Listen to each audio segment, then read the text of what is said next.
Sir Gawain and the Green Knight. An original adaptation written and read for you by Jon Buckeridge.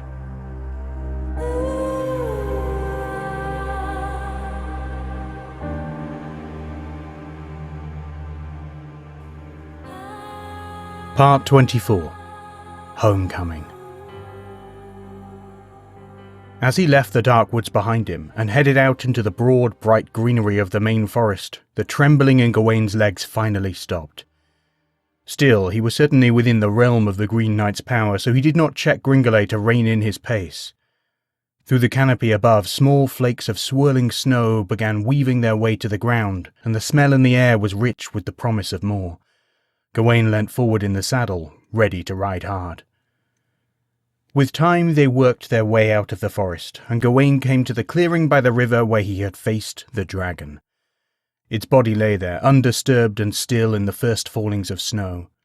Gawain wondered how long it would lie there before time would take it, and whether its bones would stand as a monument to his and Gringolay's brush with death. Doubtful, came the voice in his head. Some enterprising entrepreneur will have those bones carved up and sold for charms at every market for 100 miles. It seemed likely. However magnificent the monster was, if there was money to be made, then some trader would undoubtedly try and make it. The balance of nature hard at work, said his inner voice, laden with irony. As he rode, he thought back on the nature of the game Morgan and the Green Knight had played with him. Clearly Morgan's sole aim had been for the destruction and defamation of Arthur and his court, as it seemed was always her goal.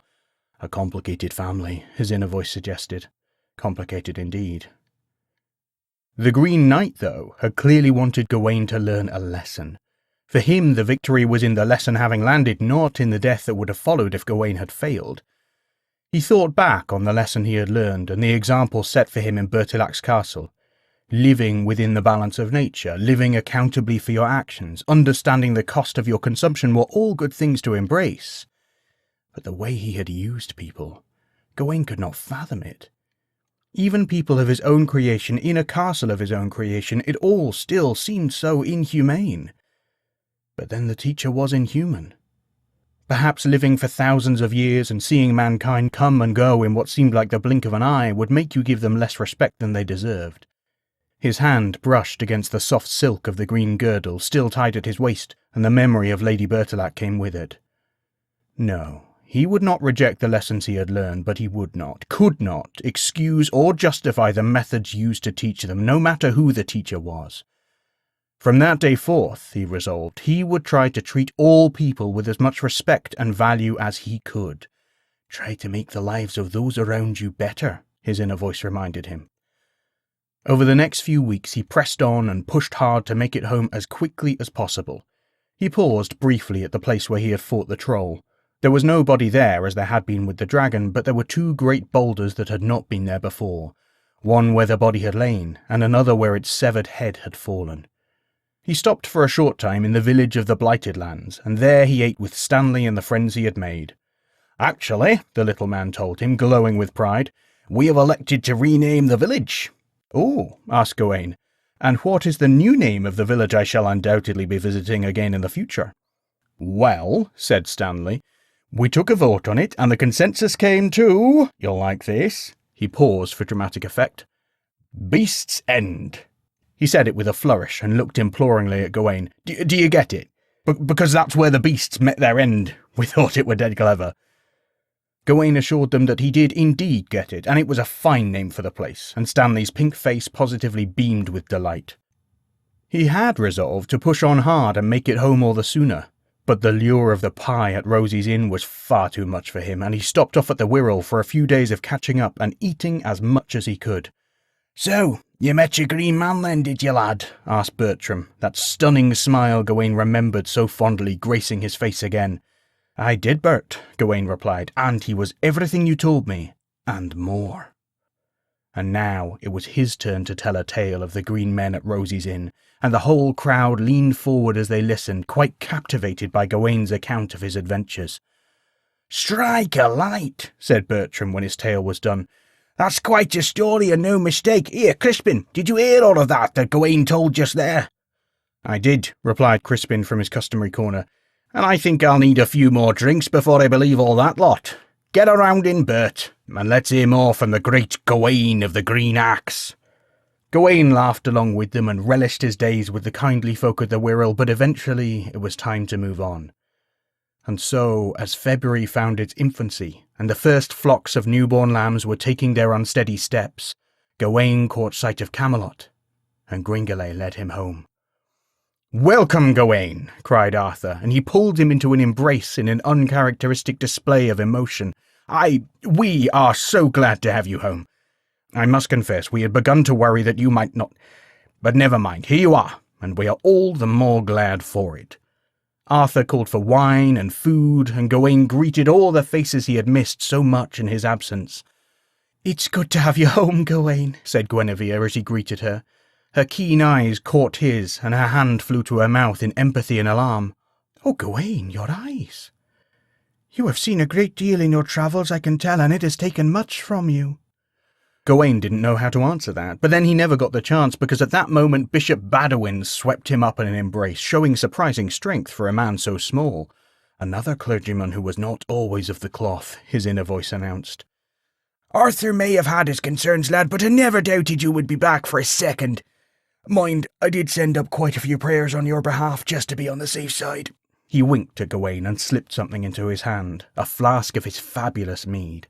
With another wink he let Gawain get swept up by the next person eager to meet him, and so it went on, person after person, lord after lady after knight. Eventually he came to Lancelot, the living legend. The great knight gave him an appraising look, and looked harder at his weapons and armour. "Your armour looks good," he told Gawain, "but I can see it's taken some heavy use, and your shield. Well, we shall have to get you a new one before you ride out again." "I can see your axe has had some work too," said Kay, leaning languidly against a nearby wall. "You, want to tell us all about it?"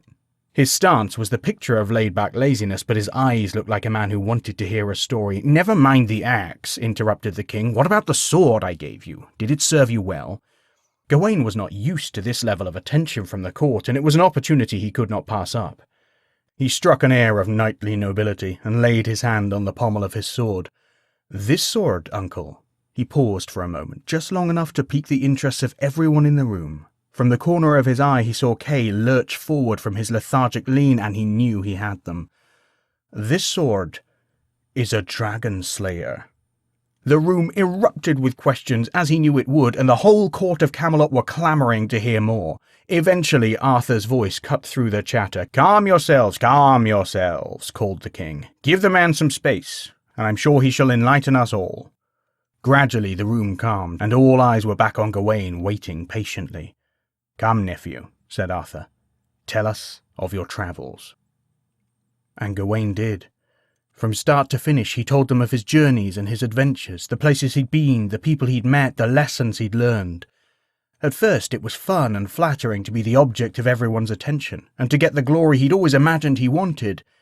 But as the story wore on, the memory of everything he'd experienced came back to him, without the gilding and without the glamour, and he felt drained and numb, and like he could sleep for a week and still be tired. As he came to a close, the hall was perfectly quiet. Every eye was upon him, and every mouth was open.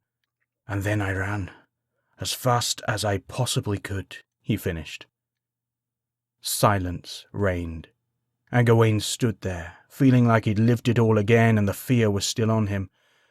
Guinevere stood and walked towards him, tenderness in her keen grey eyes.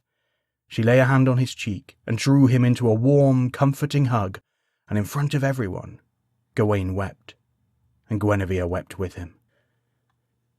"So this is the green girdle she gifted you with, then?" asked Guinevere when his tears had stopped. She took the end of the silk sash still tied at his waist and felt the fabric between her fingers. "It's lovely," she said.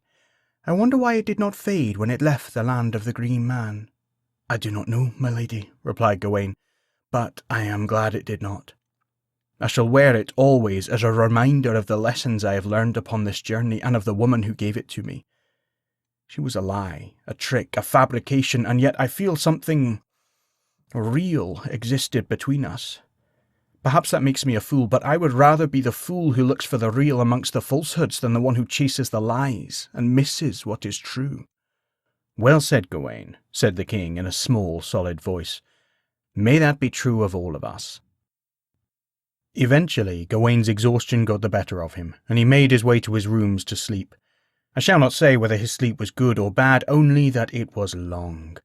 He slept clean through the next day and into the one beyond.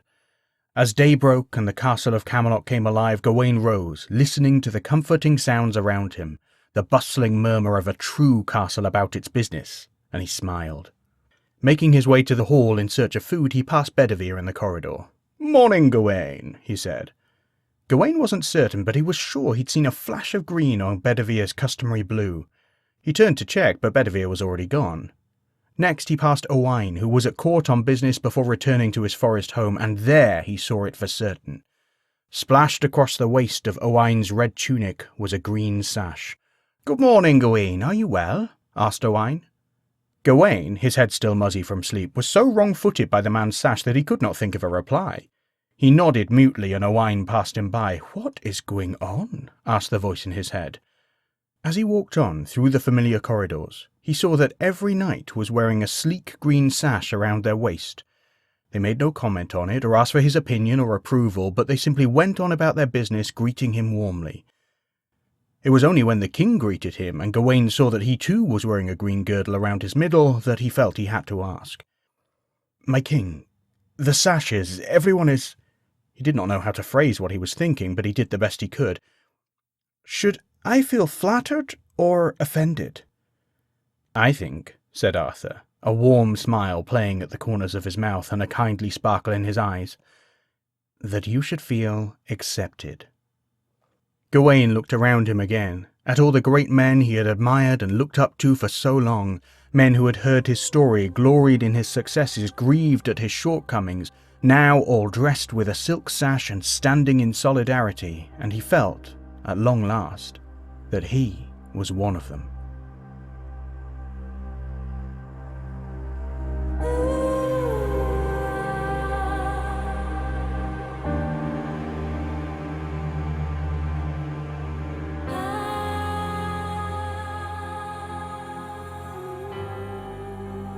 Thank you for listening. Sir Gawain and the Green Knight is a Settle Stories commission. Written and read for you by Jon Buckeridge. Story consultant was Miriam Sarin. Music was Tectonic by Saedra, downloaded via Uppbeat. It was a Parable Arts production.